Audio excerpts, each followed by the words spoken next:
Sam! Hello? Lucy, okay, I need you to listen to me very carefully. We need to get you and your family to safety immediately. Why? The body that we found in the cell, it's not Napoleon, which means that he's out there, somewhere.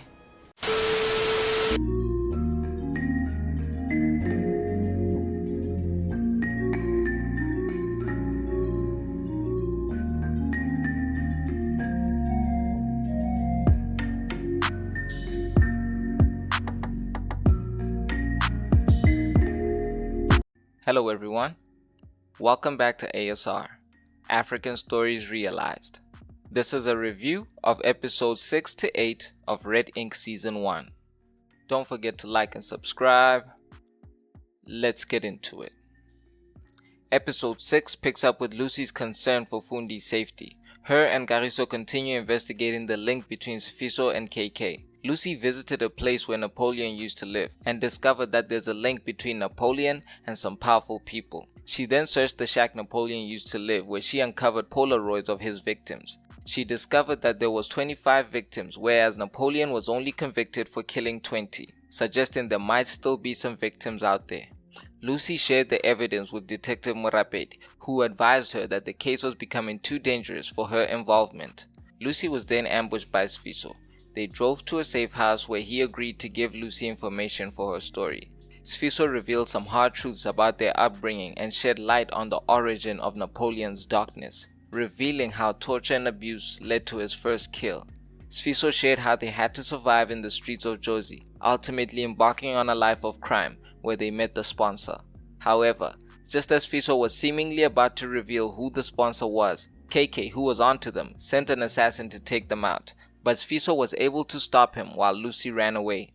Lucy and Kagiso then went on an investigation which uncovered yet another decapitated body. DNA results revealed that the victim was Rachel Ramasedi, a woman who disappeared long ago with links to Kofi Mutaung, who Lucy quickly figured out was the sponsor.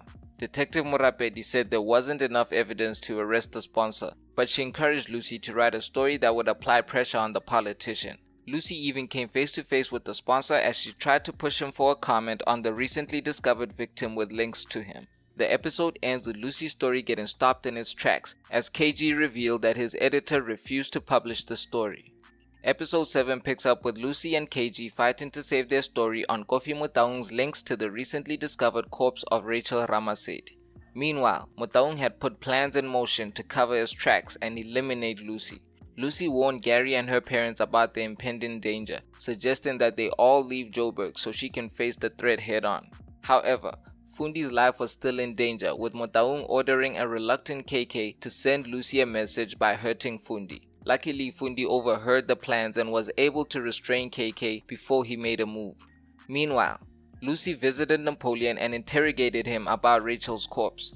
After a little encouragement, Napoleon eventually gave Lucy a lead: the address of another shack where he used to stay. However, on her way to the location, Lucy's car was driven off the road by one of Mutaung's men. A resilient Lucy woke up at the hospital with serious injuries, but immediately checked herself out and asked Kagiso to take her to the address. Back at Fundi's place, she had hacked into the restrained KK's phone and was desperately trying to reach Lucy. However, Lucy and KG's investigation had led them to a shack where they uncovered the evidence they needed: the head of Rachel Ramasedi, wrapped in a dress which was covered in Kofi Mutaung's DNA. However, just as they made the discovery, Mutaung's hitman arrived and shot Kagiso. Lucy tried to fight back and escape, but just as he was about to kill her, Detective Morapedi arrived just in time to gun down the assailant as Lucy rushed to see if Kagiso was okay. After failing to reach Lucy, Fundi called Morapedi just in time to rescue her friend. She was also able to provide hard evidence from KK's phone and confirm his link to Mutaung, making Fundi an unlikely hero. KK and Mutaung were arrested, but Kagiso remained in a coma after being shot, with the doctors warning that he has a long road to recovery ahead of him. Meanwhile at the jail, the Dingisoyo brothers pulled a page right out of the Thabo Bester story as they staged a fire in Napoleon's cell. Following a visit to his brother in jail, Sifiso killed a drunk, then paid one of the guards to set Napoleon's cell on fire. Unbeknown to him and all of South Africa, the drunk Sifiso killed had been placed in the cell and the real Napoleon had escaped. The episode ends in Sfiso's safe house, with Napoleon demanding that his brother take him to Lucy immediately. Episode 8, the finale, picks up at the hospital where Kagiso finally woke up from his coma and was immediately discharged. The Dingiswayo brothers were planning to leave South Africa. However, despite Sfiso telling him to lay low, Napoleon went looking for Lucy and began stalking her and KG as they left the hospital. Meanwhile, Morapedi's investigation into Napoleon's supposed death revealed that the man who burned to death in his cell was not Napoleon. Detective Morapedi immediately tried to warn Lucy that her and her family's lives were in danger, but it was too late. Upon arriving at her son's school, Lucy discovered that Kaya had disappeared, and Morapedi's phone call was confirmation that Dingiswayo had kidnapped him. While at the station, Lucy received a phone call from Dingiswayo ordering her to meet him at the safe house and to come alone. Lucy immediately rushed over to the safe house without telling anyone, causing panic at the station. Lucy arrived at the hideout where Kaya was being held. Dingiswayo then tormented Lucy, revealing to her that he had killed KG and carved his heart out. Just as Napoleon was about to carve into Lucy, Sfiso arrived and tried to dissuade his brother from taking another victim. Lucy was able to turn the two brothers against each other, revealing to Napoleon that Sfiso was the one who snitched on him. The Dingiswayo brothers had a heated exchange that resulted in Napoleon stabbing his brother in the chest. Napoleon then pursued Lucy, who had gotten free but couldn't escape without her son. Meanwhile, Gary and the police managed to reach Fundi, who once again helped them track down Lucy's location. By the time they arrived at the hideout, Lucy had already saved herself, bludgeoning Napoleon with a hammer and stabbing him in the chest before carrying her son out of the building that the cops were preparing to breach. In the aftermath of the tragic incident, Gary was able to comfort Lucy as she moved back in with him and Kaya.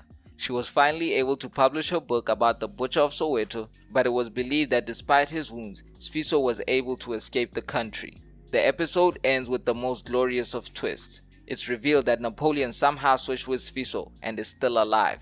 Lucy's book was delivered to him in an undisclosed location, as he vowed that they will meet again. First of all, RIP to Kagiso, he didn't deserve to go out like that. The season's intensity increased with every episode, leading up to a climactic finale.